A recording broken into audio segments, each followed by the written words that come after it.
সাকিব ভাই ঘটনাটা কি হয়েছিল বলেন তো আস্তে করে। ঘটনা আমাকে কিছুদিন ধরেই বলতেছে, জেলখানে ওই বলছে তোরে বাইর করে মাইরালাম।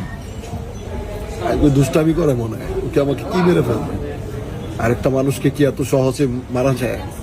আমি কি মানুষের কোটি কোটি টাকা মেরে খাইছি, আমাকে মেরে ফেলবে?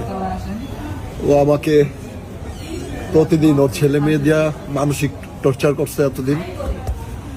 তারপর ও আমাকে কালকেও 2-3টা চট থাপুর মারছে, এই যে ঘাড়ের এখানে দাগ আছে। হ্যাঁ তারপর আমি ঘুমায় দিছি, কাজ জান তোমার জন্য একটা নিয়ে আসছি।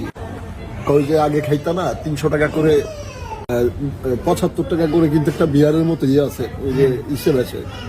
হ্যাঁ হ্যাঁ হ্যাঁ, দোকানে বেচে। ওইটার সাথে আর লাল কি জানি মিক্স করছে, আর আগে চড়ে কি মিক্স করে নিয়ে আসছে আমি দেখিনি। আর প্রচুর ঘুম পাইছে আমার।